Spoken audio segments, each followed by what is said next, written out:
2025년 10월 15일 수요일 오후 3시 서울 대치동의 한 아파트 단지 75세의 박영숙 할머니는 침실로 들어가 옷장 문을 열었습니다. 옷장 깊숙한 곳 여러 짐들 사이에 낡은 나무 상자가 하나 놓여 있었어요. 상자 표면에는 세월의 흔적이 가득했고 먼지가 살짝 쌓여 있었습니다. 할머니는 조심스럽게 상자를 꺼내 거실 소파로 가져갔어요. 소파에 앉아 상자를 무릎 위에 올려놓고 천천히 뚜껑을 열기 시작했습니다. 상자 안에는 빨간 천이 여러 겹으로 쌓여 있었어요. 할머니의 손이 조금 떨리며 천을 풀어나갔습니다. 마침내 천 안에서 작은 청자 찻잔이 모습을 드러냈어요. 오후의 햇살이 창문을 통해 들어와 찻잔을 비췄습니다. 그 순간 찻잔에서 은은한 비색이 신비롭게 빛났어요. 할머니는 찻잔을 두 손으로 감싸 쥐고 눈을 감았습니다. 40년 전의 기억들이 물결처럼 밀려왔어요. 벽에 걸린 남편의 사진이 그녀를 조용히 바라보고 있었습니다. 할머니는 천천히 일어나 남편의 사진 앞으로 걸어갔어요. 여보, 봐요. 우리가 함께 샀던 그 찻잔이에요. 할머니는 찻잔을 사진 앞에 들어 보였습니다.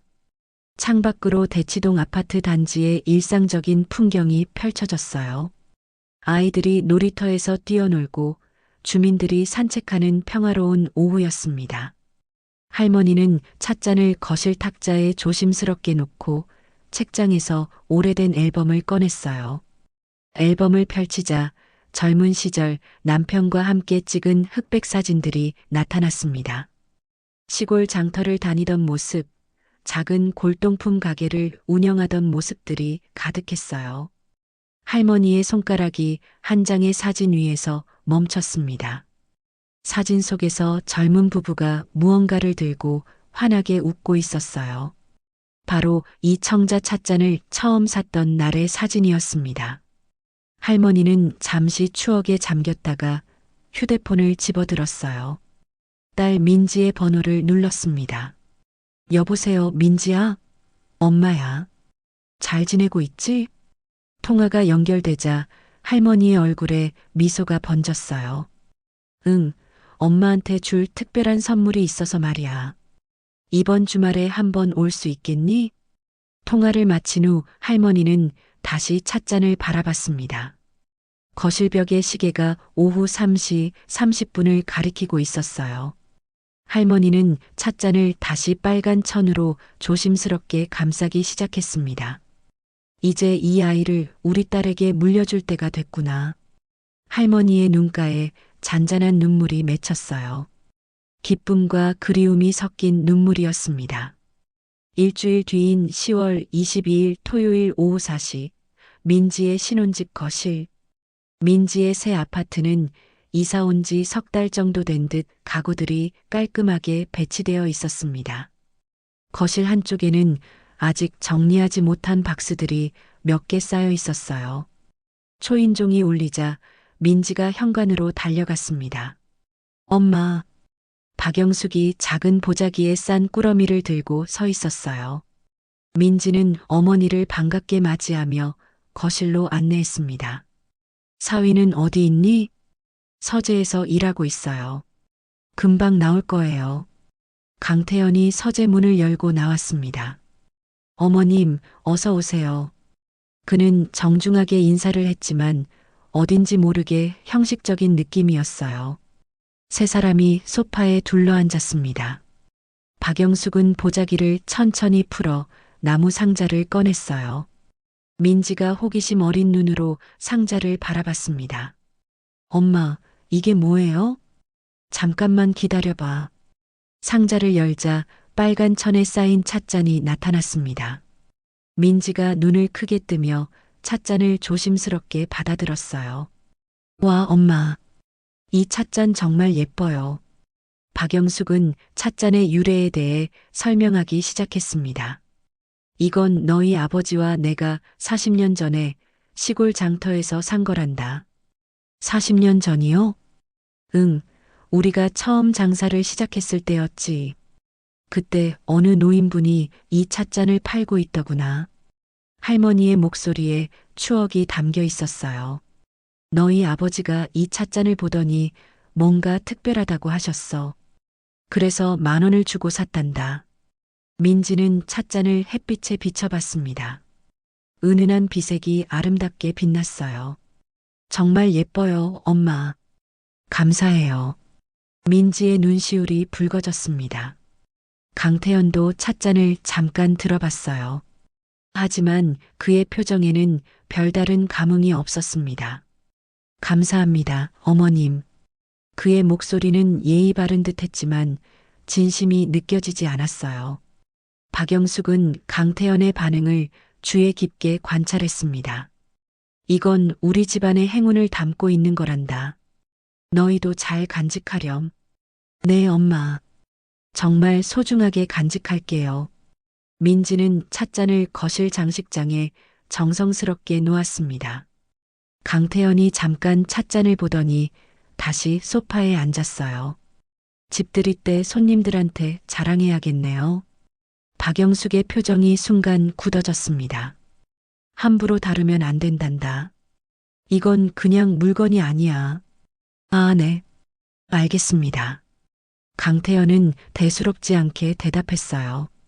박영숙이 일어서며 가방을 들었습니다. 엄마, 벌써 가세요? 저녁이라도 같이 드시고 가세요. 아니야, 엄마 집에 할 일이 있어서. 너희 잘 지내렴. 민지가 어머니를 현관까지 배웅했습니다. 강태현은 소파에 앉아 스마트폰을 보고 있었어요. 엄마, 조심히 들어가세요. 응, 그 찻잔 정말 소중하게 다뤄야 한다. 박영숙이 엘리베이터를 타고 내려가는 동안 복잡한 표정을 지었습니다. 사위의 무심한 태도가 마음에 걸렸어요. 2달 뒤인 12월 23일 토요일 저녁 7시, 민지의 집에서 집들이가 열렸습니다. 강태현의 회사 동료 4명과 친구들 3명이 거실을 가득 채웠어요. 테이블 위에는 음식과 술이 풍성하게 차려져 있었습니다. 축하합니다, 대표님. 신혼집 정말 멋지네요. 마케팅팀 박 과장이 와인잔을 들며 말했어요. 고맙습니다. 편하게 즐기세요. 강태현이 웃으며 손님들을 맞이했습니다. 손님들이 하나둘 거실을 둘러보기 시작했어요. 친구 김영수가 장식장 쪽으로 걸어갔습니다. 이게 뭐야? 그가 장식장에 놓인 청자 찻잔을 발견했어요. 강태현이 일어나서 찻잔이 있는 곳으로 갔습니다. 아, 그거요? 장모님이 주신 골동품이에요. 그는 찻잔을 집어들며 가볍게 말했어요. 골동품? 대단한데요? 뭐, 오래된 도자기라는데. 솔직히 잘 모르겠어요. 강태현이 웃으며 찻잔을 여기저기 돌려봤습니다. 다른 손님이 찻잔을 구경하며 고개를 갸우뚱했어요. 그냥 평범해 보이는데요? 그러게요. 저도 그렇게 생각했어요. 강태현이 찻잔을 장식장에 다시 놓으며 말했습니다. 솔직히 저기 있는 크리스털 와인잔 세트가 훨씬 값어치 있죠. 집들이 선물로 받은 건데 명품이에요. 손님들이 웃으며 테이블 위에 와인잔을 구경했어요. 민지는 주방에서 이 광경을 지켜보고 있었습니다. 그녀의 표정이 점점 굳어졌어요. 민지는 슬그머니 거실로 나가 찻잔을 장식장 안쪽으로 살짝 옮겼습니다. 여보, 뭐해? 아, 아무것도 아니에요. 강태영과 손님들은 다시 소파에 앉아 이야기꽃을 피웠어요. 밤이 깊어지고 손님들이 하나둘 떠나기 시작했습니다. 오늘 정말 즐거웠습니다. 초대해 주셔서 감사합니다. 천만에요. 조심히 들어가세요. 강태현이 손님들을 배웅했어요. 마지막 손님이 떠나고 문이 닫혔습니다. 민지와 강태현이 거실 정리를 시작했어요. 민지가 조심스럽게 입을 열었습니다. 여보, 아까 엄마 찻잔 이야기할 때 좀 그랬어요. 뭐가? 강태연이 설거지를 하며 대답했습니다. 손님들 앞에서 그렇게 말하면 엄마 기분 나쁘시잖아요. 에이, 장모님도 이해하실 거야. 그냥 농담이었어. 강태연은 대수롭지 않게 반응했어요. 그래도 너무 예민하게 생각하지 마. 요즘 시대에 누가 도자기를 선물로 줘? 민지는 더 이상 말하지 않았습니다. 그녀는 찻잔을 다시 한번 바라보고는 장식장 깊숙이 밀어 넣었어요. 거실의 불이 하나씩 꺼졌습니다. 찻잔은 어둠 속에서 조용히 놓여 있었어요. 일주일 뒤인 12월 30일 화요일 오전 11시, 박영숙은 딸의 아파트를 찾았습니다. 손에는 정성스럽게 만든 반찬통들이 들려 있었어요. 초인종을 누르자 안에서 인기척이 들렸습니다. 문이 열리고 강태연이 평상복 차림으로 나타났어요. 어머님, 어떻게 오셨어요?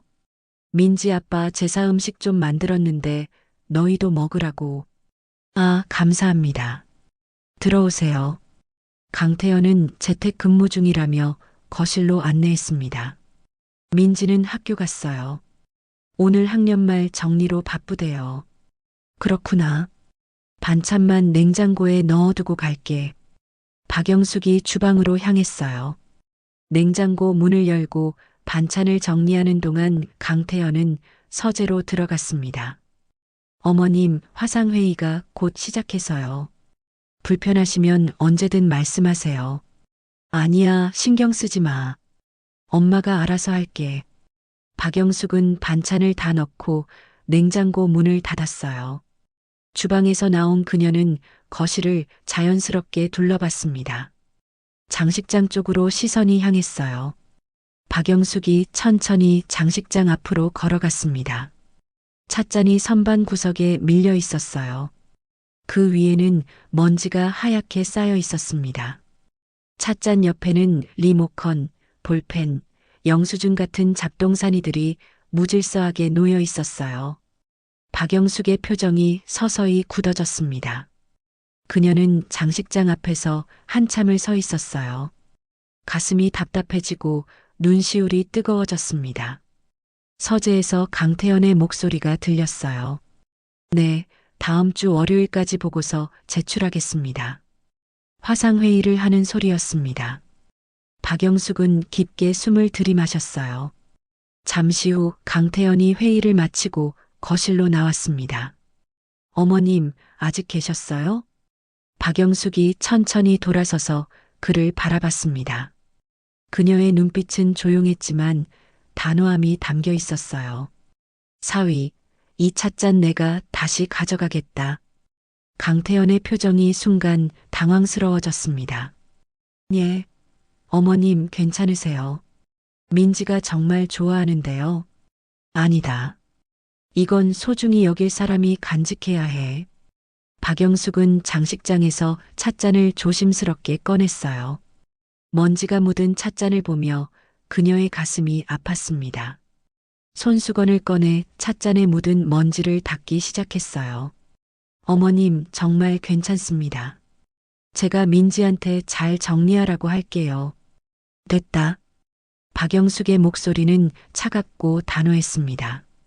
강태연이 휴대폰을 꺼내 민지에게 전화하려 했어요. 하지만 박영숙이 손을 저어 말렸습니다. 민지한테 전화하지 마. 엄마가 알아서 할 테니까. 박영숙은 찻잔을 가방에 넣었어요. 그녀는 현관으로 향하며 한마디 남겼습니다. 진짜 가치를 알아보는 사람은 드물지. 강태연이 미안하다는 표정으로 따라 나왔습니다.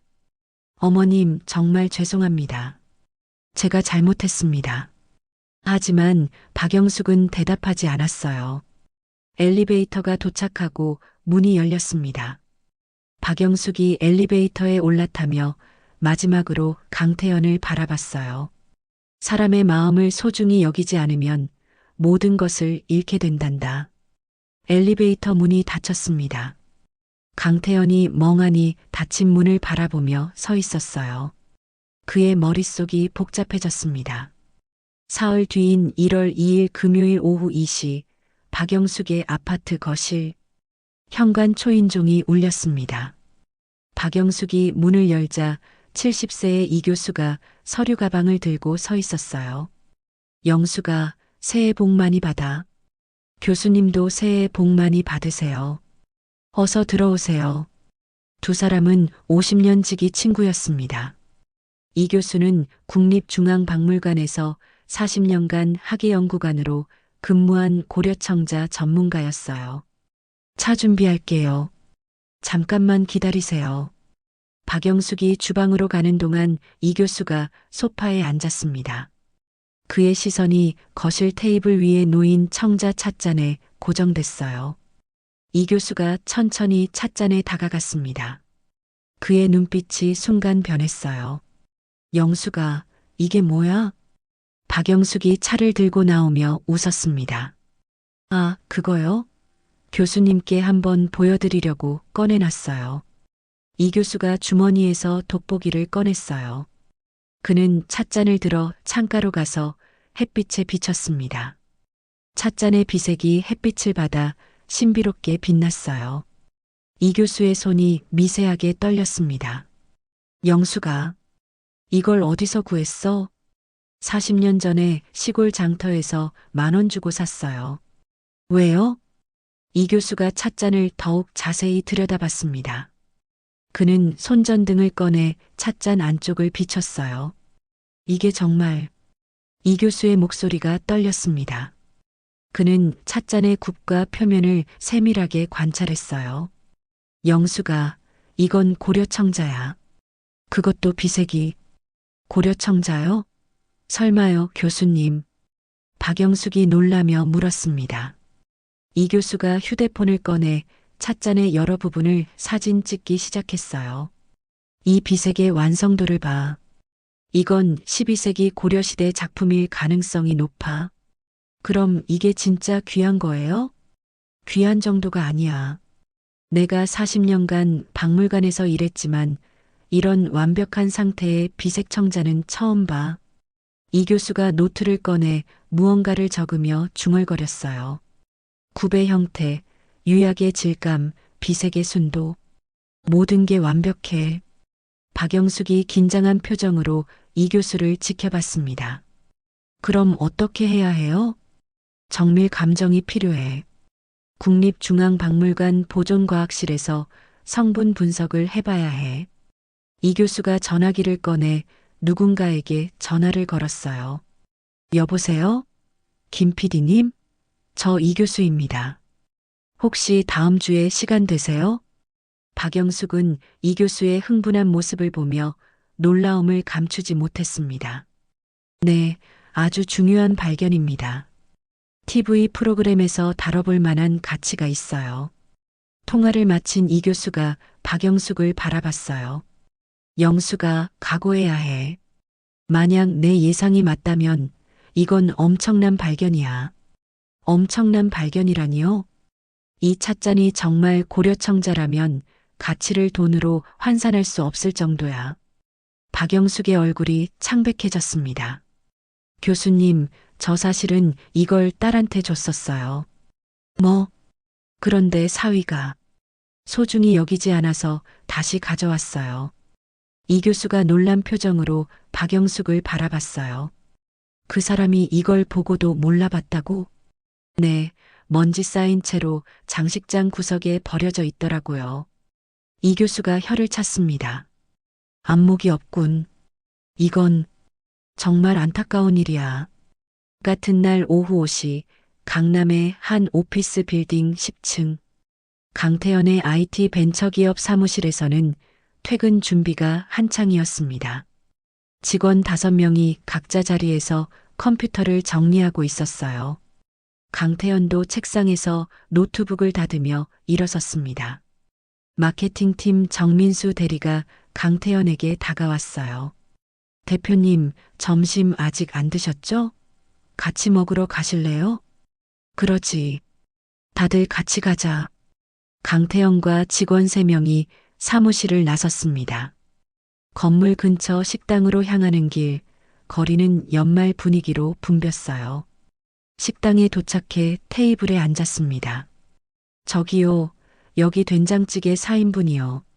주문을 마치고 음식을 기다리는 동안 개발팀 김현우가 스마트폰을 보고 있었어요. 이거 보세요, 대표님. 김현우가 화면을 다른 사람들에게 보여줬습니다. 화면에는 골동품 감정 프로그램 뉴스 기사가 떠 있었어요. 골동품 감정 프로그램에서 80억짜리 도자기가 발견됐대요. 80억? 진짜? 정민수가 놀라며 기사를 읽기 시작했습니다. 강태현도 관심 있게 화면을 들여다봤어요. 기사에는 조선시대 백자 항아리 사진이 크게 실려 있었습니다. 요즘 골동품 투자가 대세래요. 부동산보다 수익률이 좋다던데. 정민수가 말을 이었어요.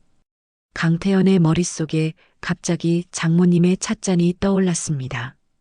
그의 표정이 순간 굳었어요. 대표님, 괜찮으세요? 아무것도 아니야. 강태현이 애써 웃으며 대답했습니다. 음식이 나오고 네 사람이 식사를 시작했어요. 하지만 강태현은 음식 맛을 제대로 느낄 수 없었습니다. 그나저나 이런 보물은 정말 드물죠. 평범한 사람들은 평생 못 보는 거예요. 김현우가 웃으며 말했어요. 강태현의 마음속에 불안이 스며들기 시작했습니다. 장모님의 그 찻잔. 설마. 식사를 마치고 사무실로 돌아가는 길, 강태현은 계속 생각에 잠겨 있었어요. 사무실에 도착한 그는 책상에 앉아 컴퓨터를 켰습니다. 인터넷 검색창에 고려청자 가치라고 입력했어요. 검색 결과가 쏟아져 나왔습니다. 고려청자의 가치, 감정 방법, 경매 가격 등의 정보가 화면을 가득 채웠어요. 강태현의 손이 떨렸습니다. 아니야, 설마 그게 진짜일 리가 없어. 하지만 마음 한편으로는 불안감이 커져갔어요. 그는 장모님께 전화를 걸까 망설이다가 휴대폰을 내려놓았습니다. 창밖으로 서울의 야경이 펼쳐졌어요. 강태현은 멍하니 창밖을 바라봤습니다. 일주일 뒤인 1월 9일 수요일 오전 10시 박영숙의 아파트. 할머니는 거실을 깨끗이 청소하고 있었습니다. 테이블 위에는 청자 찻잔이 조심스럽게 놓여 있었어요. 초인종이 울렸습니다. 박영숙이 현관으로 가서 문을 열었어요. TV 프로그램 우리의 보물을 찾아서 제작진 4명이 장비를 들고 서 있었습니다. 안녕하세요. 박영숙 할머니님 맞으시죠? 앵커 김지연이 밝게 웃으며 인사했어요. 네, 맞습니다. 어서 들어오세요. 카메라 감독, 조명 스태프, 최수진 PD가 차례로 들어왔습니다. 이 교수도 함께 도착했어요. 영수가 준비 다 됐지? 네, 교수님. 제작진이 거실로 들어와 촬영 준비를 시작했습니다. 조명 스태프가 찻잔을 비출 특수 조명을 설치하기 시작했어요. 여기 조명 하나 더 필요해요. 알겠습니다. 카메라 감독이 여러 각도에서 찻잔을 촬영했습니다. 와, 이 비색 정말 대단한데요? 김지연 앵커가 박영숙 옆에 앉았어요. 할머니, 긴장하지 마시고 편하게 이야기해 주세요. 네, 알겠습니다. 최수진 PD가 간단한 사전 인터뷰를 시작했습니다. 할머니, 이 찻잔을 언제 구입하셨나요? 40년 전이에요. 남편과 함께 시골 장터에 갔다가 샀죠. 박영숙이 천천히 이야기를 풀어놓기 시작했어요. 그때 한 노인분이 이 찻잔을 팔고 계셨어요. 남편이 보더니 뭔가 특별하다고 하더라고요. PD가 메모를 하며 고개를 끄덕였습니다. 그래서 10,000원을 주고 샀어요. 그때는 큰 돈이었죠. 10,000원이요? 김지연이 놀라며 되물었어요. 네, 그때 10,000원이면 쌀 한 가마니 값이었거든요. 이 교수가 끼어들었습니다. 이 찻잔은 고려시대의 비색 청자의 전형적 특징을 보여줍니다. 카메라가 이 교수와 찻잔을 번갈아 촬영했어요. 비색이란 비취색을 말하는데 이 정도로 완벽한 비색은 정말 희귀합니다. 김지연이 조심스럽게 물었습니다. 할머니, 혹시 이 찻잔을 누군가에게 주셨다가 다시 가져오신 건가요? 박영숙이 잠시 망설이다가 고개를 끄덕였어요. 네, 사실은 딸에게 결혼 선물로 줬었어요. 그런데 다시 가져오셨군요. 사위가 소중히 여기지 않더라고요. 먼지 쌓인 채로 구석에 방치되어 있었어요. 제작진의 표정이 진지해졌습니다. PD가 이 부분을 꼭 방송에 넣어야겠다고 생각했어요. 이제 국립중앙박물관에서 정밀 감정을 받으실 건데 기대되시죠? 네, 근데 좀 떨리기도 해요. 촬영이 끝나고 제작진이 장비를 정리했습니다. 김지연이 박영숙의 손을 잡으며 말했어요. 할머니, 곧 좋은 소식 있을 거예요. 제작진이 떠난 후 박영숙은 혼자 소파에 앉았습니다. 그녀는 찻잔을 바라보며 깊은 생각에 잠겼어요.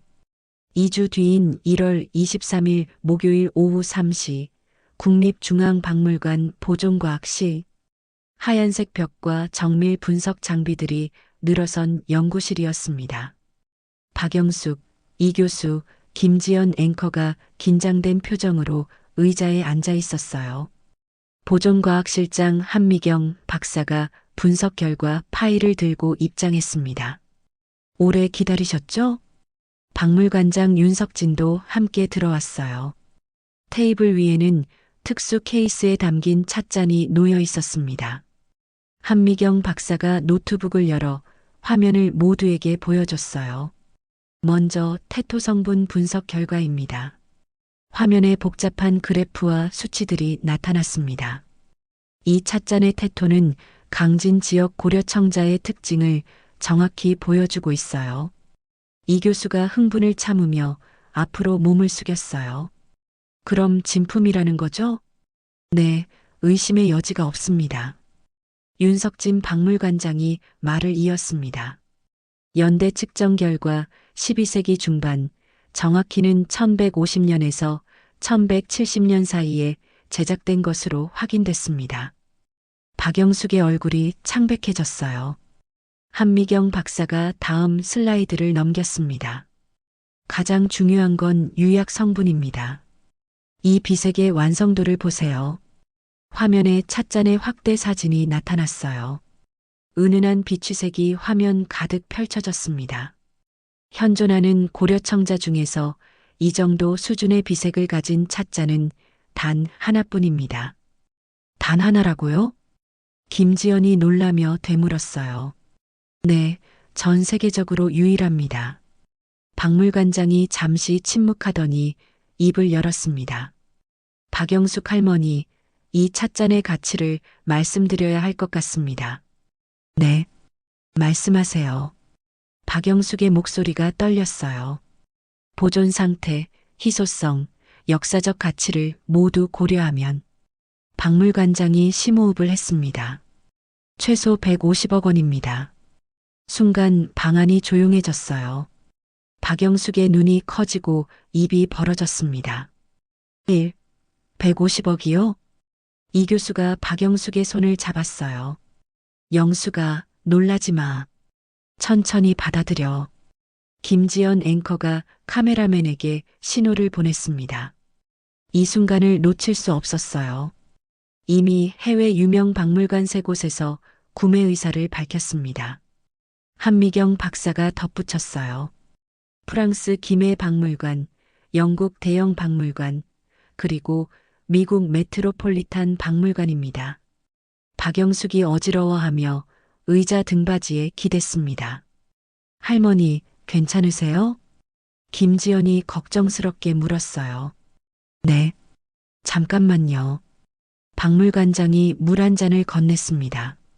박영숙이 물을 마시며 진정하려 애썼어요. 할머니, 이제 선택을 하셔야 합니다. 선택이요?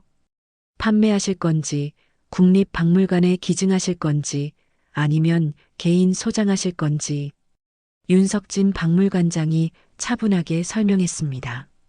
저희는 어떤 선택을 하셔도 존중하겠습니다. 충분히 시간을 가지고 결정하세요. 박영숙의 머릿속이 복잡해졌어요. 150억 원이라는 금액이 실감나지 않았습니다. 교수님, 영수가 나도 놀랐어. 하지만 사실이야. 이 교수의 눈에도 눈물이 맺혔어요.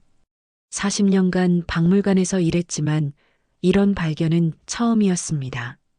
할머니, 방송에서 이 내용을 다뤄도 될까요? 김지연이 조심스럽게 물었어요. 박영숙이 천천히 고개를 끄덕였습니다. 네, 괜찮아요. 사흘 뒤인 1월 26일 토요일 저녁 8시, 민지의 신혼집 거실. 민지와 강태연이 소파에 나란히 앉아 TV를 시청하고 있었습니다.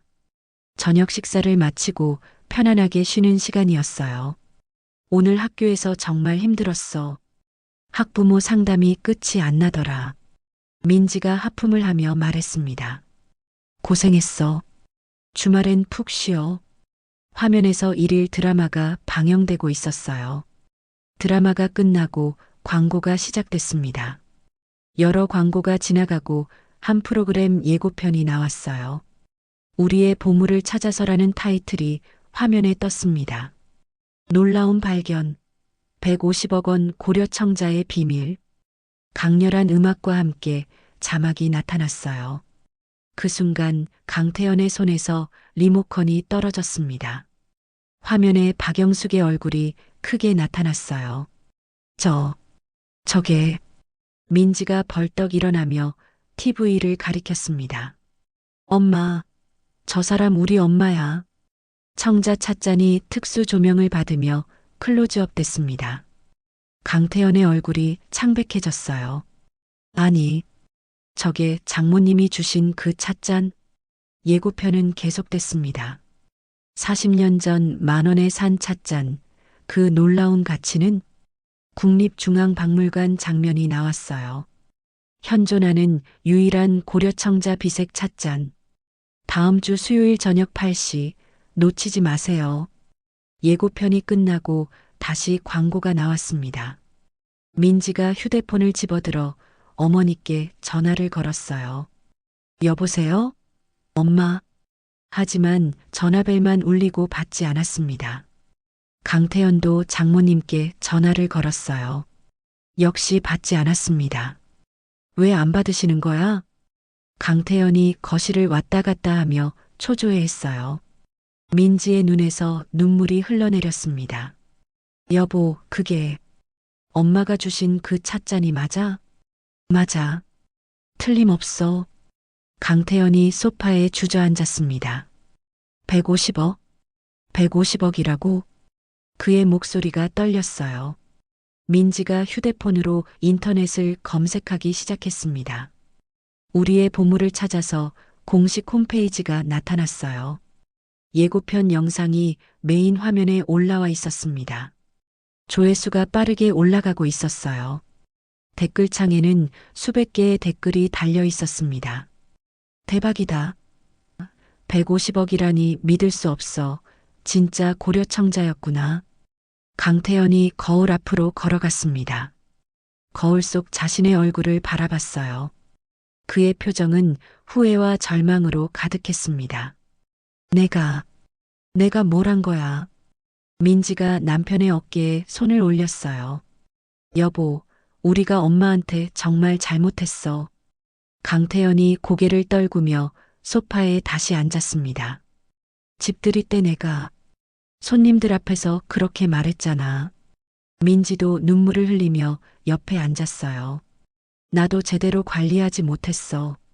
먼지 쌓이게 놔뒀잖아. 두 사람은 말없이 앉아 있었습니다. 거실의 분위기가 무겁게 가라앉았어요. 휴대폰에서 연달아 알림음이 울렸습니다. 회사 동료들과 친구들이 메시지를 보내고 있었어요. 대표님, TV 봤어요? 장모님 나오셨던데요? 태연아, 그게 진짜 150억짜리야? 강태연은 휴대폰을 소파에 던져버렸습니다. 나흘 뒤인 1월 30일 수요일 저녁 8시 전국의 가정에서 TV가 켜졌습니다. 우리의 보물을 찾아서 오프닝 음악이 흘러나왔어요. 박영숙의 아파트 거실에서 촬영된 장면이 화면에 나타났습니다.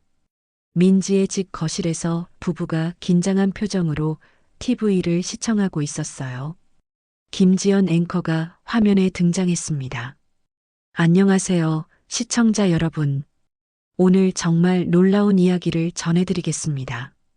카메라가 박영숙에게로 이동했어요. 75세 박영숙 할머니는 40년 전 어느 날 시골 장터에서 작은 찻잔 하나를 샀습니다.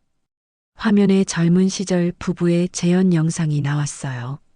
당시 10,000원, 지금으로 치면 수십만 원의 가치였죠. 박영숙이 인터뷰하는 장면이 이어졌습니다. 남편이 이 찻잔을 보더니 뭔가 특별하다고 했어요. 전국의 시청자들이 화면에 집중하기 시작했어요. 국립중앙박물관 보존과학실 장면으로 전환됐습니다. 한미경 박사가 분석 장비 앞에서 설명하고 있었어요. 이 찻잔은 12세기 고려시대에 제작된 것이 확실합니다. 윤석진 박물관장이 나타났습니다. 현존하는 고려청자 중 이런 완벽한 비색을 가진 찻잔은 세계에 단 하나뿐입니다. 카메라가 특수 조명 아래의 찻잔을 클로즈업했어요. 비색이 영롱하게 빛나는 모습이 화면 가득 펼쳐졌습니다. 민지의 집 거실에서 강태연의 얼굴이 점점 창백해졌어요. 그렇다면 이 찻잔의 가치는 얼마나 될까요? 김지연 앵커가 물었습니다. 박물관장이 대답했어요. 최소 150억 원입니다. 전국의 거실에서 동시에 탄성이 터져 나왔습니다. SNS에 실시간으로 반응이 쏟아지기 시작했어요. 대박! 150억이라니. 고려청자 대단하다. 방송은 계속됐습니다. 그런데 박영숙 할머니는 이 찻잔을 딸에게 결혼 선물로 주셨다가 다시 가져오셨다고 합니다. 민지가 소리 없이 울기 시작했어요. 소중히 여겨지지 않는 것을 보고 다시 가져왔다고 하시는데요. 강태연이 고개를 떨구었습니다. 이 교수가 화면에 등장했어요. 이 발견은 한국 문화재 역사에서 매우 중요한 의미를 갖습니다. 국가문화재로 지정되어야 한다고 생각합니다. 방송이 끝나갈 무렵 김지연이 마지막 질문을 던졌어요. 할머니, 이 찻잔을 어떻게 하실 건가요?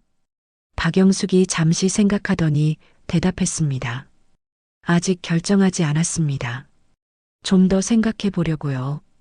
다음 주에 박영숙 할머니의 최종 결정을 전해드리겠습니다. 방송이 끝나고 엔딩 크레딧이 올라갔어요. 시청률은 동시간대 1위를 기록했습니다. 인터넷 포털 사이트 실시간 검색어 1위에 150억 청자가 올랐어요. 민지의 집 초인종이 울렸습니다. 현관 모니터를 보니 박영숙이 서 있었어요.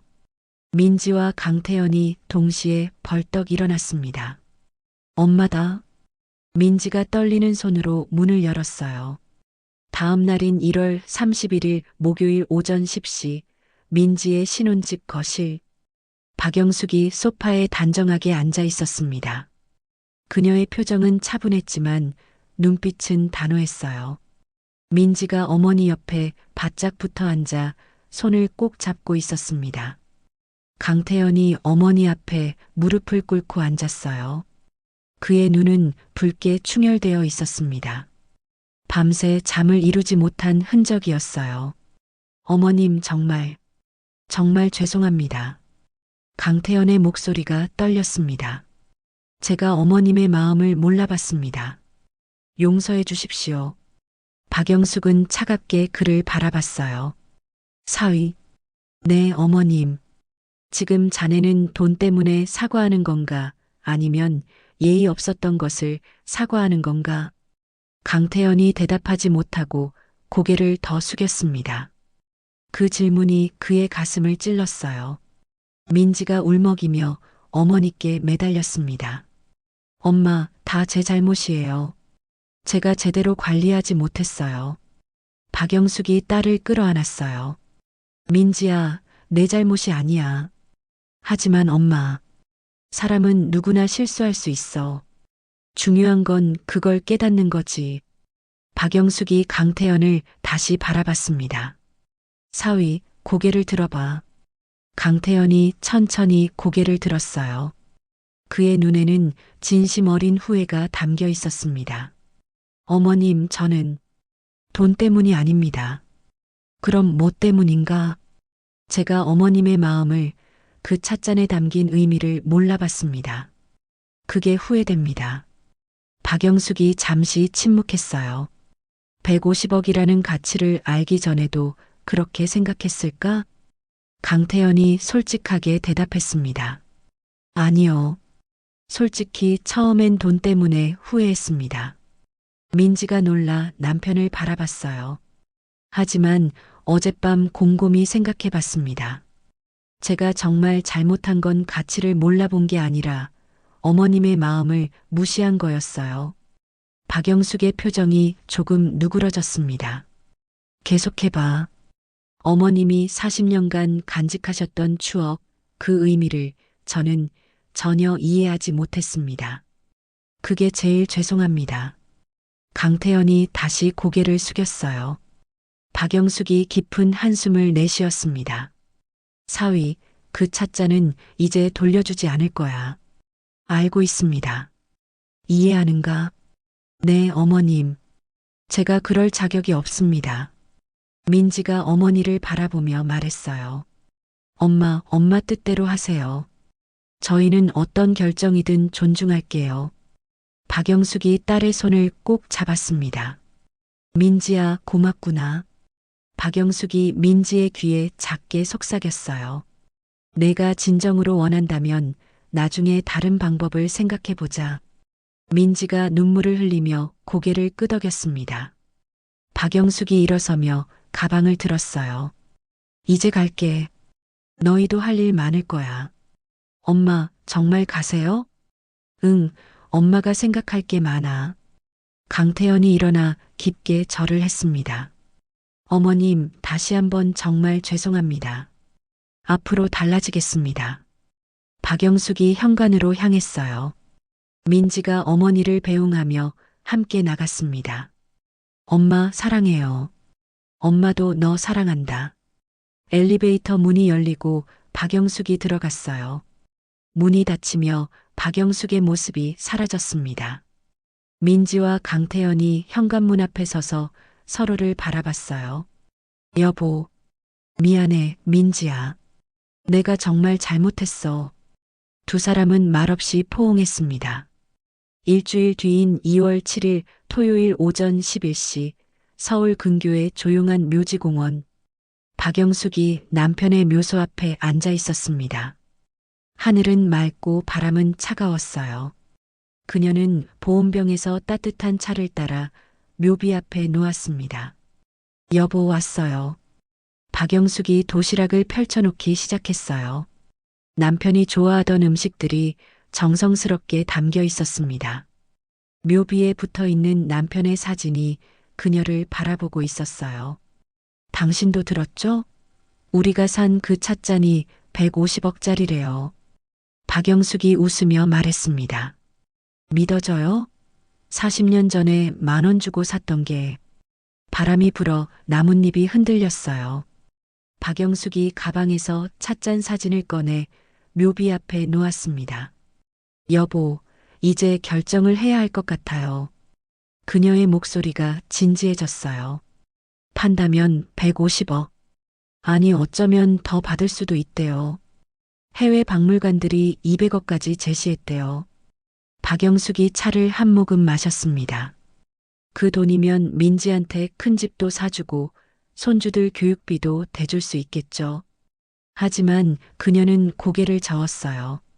근데 당신이라면 어떻게 했을까요? 잠시 침묵이 흘렀습니다. 박영숙은 눈을 감고 깊게 생각했어요. 당신은 항상 말했죠. 돈보다 중요한 게 있다고. 햇살이 묘비를 비쳤습니다. 문화재는 한 사람의 것이 아니라 모두의 것이라고. 박영숙이 미소를 지었어요. 당신도 이렇게 하라고 할 것 같아요. 그녀는 결정을 내린 듯 고개를 끄덕였습니다. 여보, 저 국립박물관에 기증하려고요. 새들이 지저귀는 소리가 들렸어요. 그게 맞는 것 같아요. 우리 찻잔이 많은 사람들에게 감동을 줄 수 있다면 그게 더 가치 있는 거죠. 박영숙이 묘비를 쓰다듬었습니다. 당신 이름으로 기증할게요. 그럼 우리 둘 다 역사에 남는 거예요. 그녀는 휴대폰을 꺼내 윤석진 박물관장에게 전화를 걸었어요. 여보세요, 박물관장님? 아, 할머니. 어떻게 지내셨어요? 네, 잘 지냈습니다. 제가 결정을 내렸어요. 전화 너머로 박물관장의 긴장된 숨소리가 들렸습니다. 이 찻잔을 국립중앙박물관에 기증하고 싶습니다. 정말이십니까? 박물관장의 목소리에 감동이 담겼어요. 네, 다만 한 가지 조건이 있어요. 말씀하십시오. 제 남편 이름으로 기증하고 싶습니다. 물론입니다. 그렇게 하겠습니다. 통화를 마치고 박영숙은 마지막으로 묘소에 절을 했어요. 여보, 우리 잘했죠? 그녀의 얼굴에 평화로운 미소가 번졌습니다. 박영숙이 묘지 공원을 걸어 나왔어요. 그녀의 발걸음은 가벼웠고 마음은 편안했습니다. 입구에서 택시를 잡아타며 박영숙이 중얼거렸어요. 이제 기자회견만 하면 되겠네. 2주 뒤인 2월 21일 화요일 오후 2시 국립중앙박물관 대회의실. 수십 명의 기자들이 카메라와 녹음기를 들고 자리를 채우고 있었습니다. 단상에는 테이블과 의자가 준비되어 있었어요. 특수 케이스에 담긴 찻잔이 테이블 위에 전시되어 있었습니다. 플래시가 쉴 새 없이 터졌어요.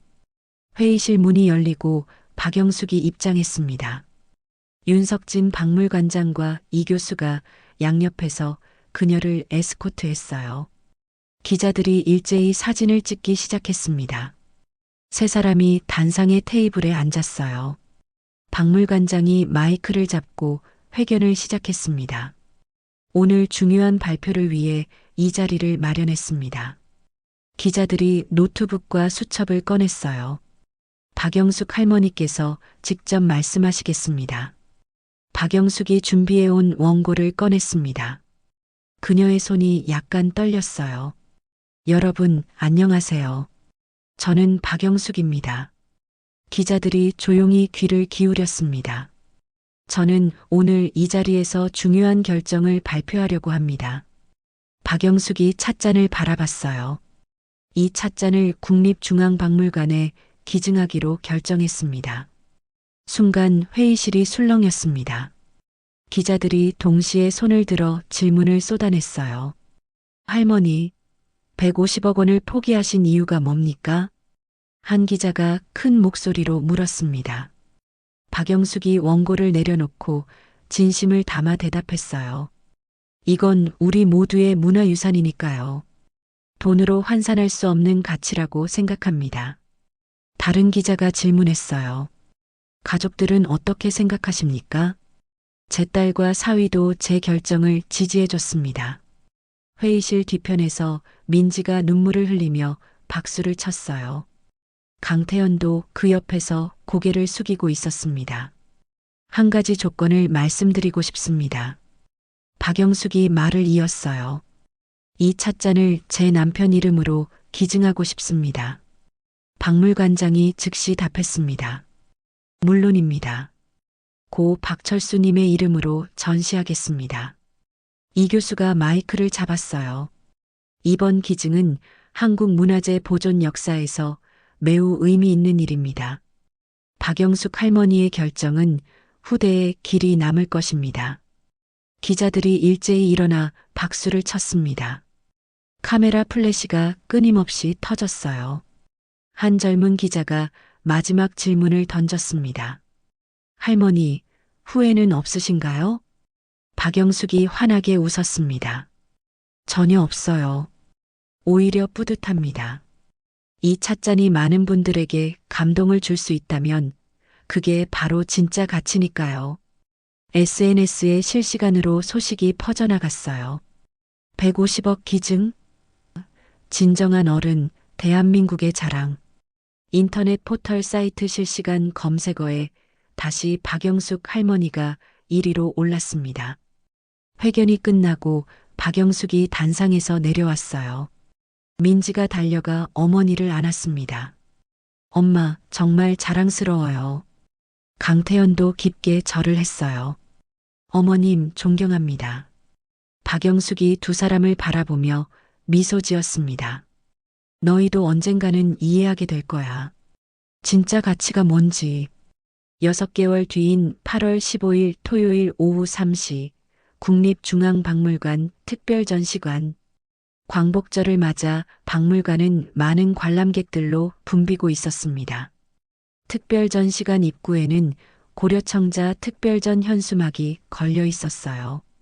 관람객들이 길게 줄을 서서 입장을 기다리고 있었습니다. 엄마, 사람 정말 많네요. 민지가 어머니의 팔을 잡고 말했어요. 박영숙이 주변을 둘러보며 웃었습니다. 그러게, 이렇게 많은 분들이 관심을 가져주시다니. 강태현도 뒤따라 조용히 걸어왔어요. 그의 표정은 6개월 전과 많이 달라져 있었습니다. 세 사람이 전시관 안으로 들어갔어요. 전시관 중앙에 특별 조명을 받으며 찻잔이 전시되어 있었습니다. 유리 케이스가 찻잔을 보호하고 있었어요. 케이스 앞에는 설명 패널이 세워져 있었습니다.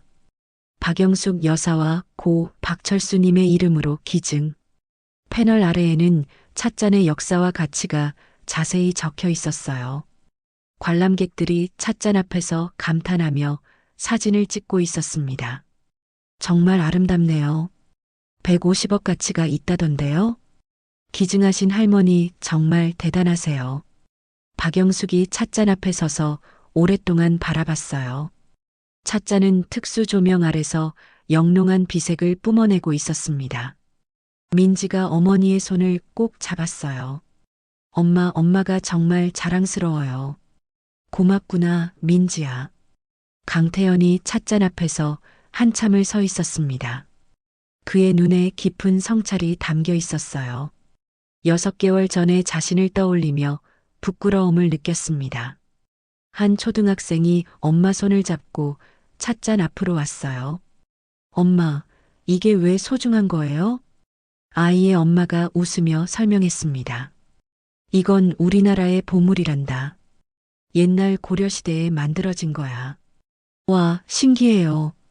아이가 눈을 반짝이며 찻잔을 바라봤어요. 박영숙이 그 모습을 보며 흐뭇하게 웃었습니다. 여보가 보고 있을 거예요. 그녀가 혼잣말처럼 중얼거렸어요. 강태현이 천천히 박영숙에게 다가왔습니다. 어머님, 왜 그러니, 사위? 감사합니다. 그리고 제가 배웠습니다.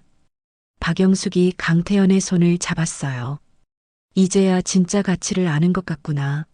네, 어머님. 앞으로 더 나은 사람이 되겠습니다. 민지가 두 사람을 번갈아 보며 안도의 미소를 지었어요. 전시관 입구 쪽을 보니 박영숙 기증 고려청자실이라는 명패가 새로 걸려 있었습니다. 세 사람이 함께 전시관을 천천히 둘러봤어요. 다른 고려청자들도 함께 전시되어 있었지만 박영숙의 찻잔이 가장 눈에 띄었습니다. 관람객들이 계속해서 찻잔 앞에 모여들었어요. 진짜 아름답다. 이걸 기증하시다니 정말 대단하신 분이에요. 박영숙은 남편의 사진을 떠올렸습니다. 여보, 우리 잘했죠? 그녀의 마음은 평화로웠습니다. 1년 뒤인 2026년 4월 10일 봄날 오후 4시 박영숙의 아파트 거실. 창문 너머로 따뜻한 봄 햇살이 들어오고 있었습니다. 벚꽃이 활짝 핀 아파트 단지의 풍경이 아름다웠어요. 박영숙은 창가에 앉아 차를 마시고 있었습니다. 거실 테이블 위에는 남편의 사진이 놓여 있었어요. 그 옆에 문화재청에서 받은 표창장이 액자에 담겨 있었습니다. TV에서 뉴스가 나오고 있었어요. 박영숙 할머니의 이야기가 드라마로 제작됩니다. 앵커의 목소리가 들렸습니다. 150억 원 고려청자 기증 스토리, 내년 방영 예정. 박영숙이 잔잔하게 웃으며 뉴스를 봤어요. 여보, 우리 이야기가 드라마가 된대요. 초인종이 울렸습니다. 박영숙이 일어나 문을 열었어요. 젊은 부부가 선물을 들고 서 있었습니다. 할머니, 안녕하세요. 저희 최근에 결혼했어요. 아, 그래? 축하해요. 들어와요. 젊은 부부는 한 달 전에 이사 온 이웃이었습니다. 거실로 들어온 그들이 공손하게 인사했어요. 할머니, 저희가 결혼 생활에 대해 조언을 구하려고 왔어요. 호호, 그래. 앉아봐요. 박영숙이 차를 준비하는 동안 부부가 소파에 앉았습니다. 할머니, TV에서 봤어요. 정말 대단하세요. 젊은 아내가 눈을 반짝이며 말했어요. 아니에요. 당연한 일을 했을 뿐이에요. 박영숙이 찬장으로 가서 작은 도자기 하나를 꺼냈습니다. 그녀는 이것을 젊은 부부에게 건넸어요. 이건 너희들 결혼 선물이야. 할머니, 이게 뭐예요? 오래된 작은 도자기란다. 그렇게 값비싼 건 아니지만 소중히 간직하렴. 젊은 부부가 감사하며 도자기를 받았습니다. 물질적 가치보다 마음이 중요하단다. 서로를 소중히 여기는 거, 그게 제일 중요해. 네, 할머니. 명심하겠습니다. 젊은 부부가 떠난 후 박영숙은 다시 창가에 앉았어요. 휴대폰에서 문자 알림이 울렸습니다. 민지에게서 온 문자였어요. 엄마, 저희가 박물관에 익명으로 1억 원 기부했어요. 엄마 뜻 이어가고 싶어서요. 박영숙이 미소 지으며 답장을 보냈습니다. 잘했구나. 엄마도 자랑스럽다. 그녀는 남편의 사진을 들어 햇살에 비췄어요. 여보, 우리 딸이 이제 진짜 어른이 됐어요. 화면이 천천히 국립중앙박물관으로 전환됐습니다. 특별 전시실에 찻잔이 여전히 아름답게 전시되어 있었어요. 수많은 관람객들이 찻잔을 감상하고 있었습니다. 한 할아버지가 손자의 손을 잡고 찻잔 앞에 섰어요. 이게 바로 진짜 보물이란다. 할아버지, 왜 보물이에요? 돈으로는 살 수 없는 가치를 가지고 있기 때문이야. 어린 손자가 고개를 끄덕이며 찻잔을 바라봤습니다. 카메라가 찻잔을 천천히 클로즈업했어요. 특수 조명 아래서 비색이 영롱하게 빛나고 있었습니다. 찻잔 표면에서 900년의 세월이 느껴졌어요. 화면이 서서히 페이드 아웃되며 자막이 떠올랐습니다. 진정한 가치는 마음에 있습니다. 박영숙의 아파트 거실로 다시 돌아왔어요. 그녀는 창밖을 바라보며 차를 마시고 있었습니다. 벚꽃잎이 바람에 날려 창문을 스쳐 지나갔어요. 박영숙의 얼굴에 평화로운 미소가 머물렀습니다. 그녀의 선택은 많은 사람들에게 감동과 교훈을 주었어요. 화면이 완전히 어두워졌습니다. 이 사연을 끝으로 물질의 가치보다 마음의 가치가 더 소중하다는 것을 기억하세요. 진정한 보물은 돈으로 살 수 없는 것입니다.